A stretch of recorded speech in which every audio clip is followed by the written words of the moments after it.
I said it however many questions ago. Of course you have to find the right balance on all of these issues, including taxes. So I never said there's no end to how much you can I'm just asking why, though. Yeah. So this leads to, no, wait a minute. This leads to big government versus small government.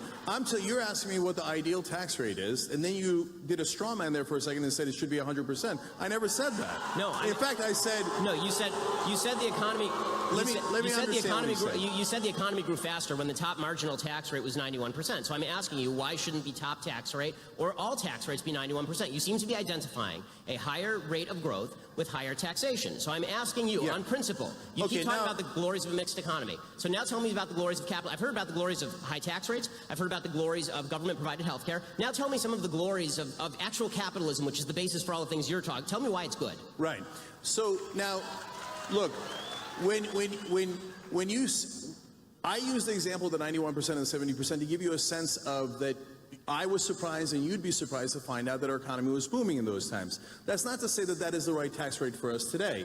And so the exercise of finding the right tax rate is,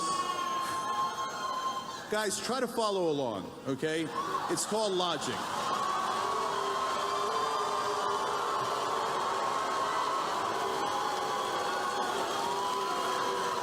So it would be preposterous to set the tax rate at 0. It would be preposterous to set it at 100%. So what we have to do as a society is figure out where we can maximize the most amount of good for the country. Should it be closer to 0 or closer to the government, 100? but not too much away from us. So, for example, the reason why when taxes are higher, it winds up being better for the economy is because it recirculates the money.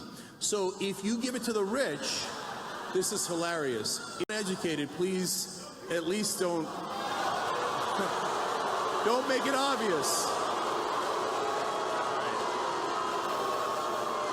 This is the most interesting conversation on taxes I've heard. If you don't know the concept of recirculation of money, then go look it up. And so the way that it works is that when the middle class has more money, disposable income, they spend it. Why? Because they're not living in the lap of luxury. They're not saving it for their yacht. So they need to buy food for their family. They need education for their family. So they spend it, and it goes back into the economy. If you just give it in supply-side economics to the rich and hope that it trickles down on us eventually decades later, what they wind up doing with it is something that is logical. They save it. But that means it does not recirculate in the economy. And that is why, when you have lower taxes, ironically, the economy does worse. Now you're making a strong case for Keynesian economics, which is totally fine, obviously.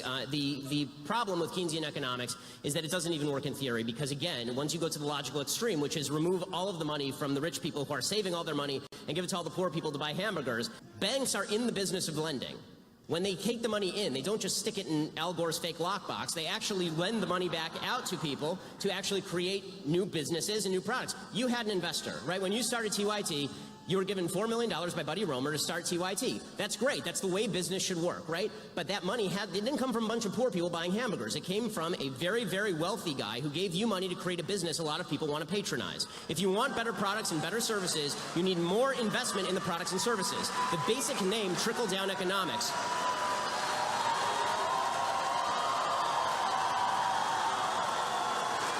The basic name trickle-down is not something that any conservative even proposed. It's a leftist revision of what economics actually is, because you're not giving me the money.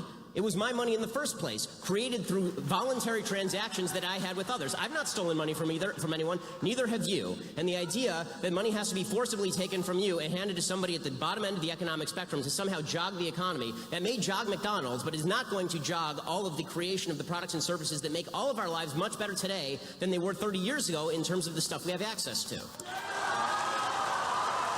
Cenk, I'll let you respond to that briefly, and then we'll switch topics.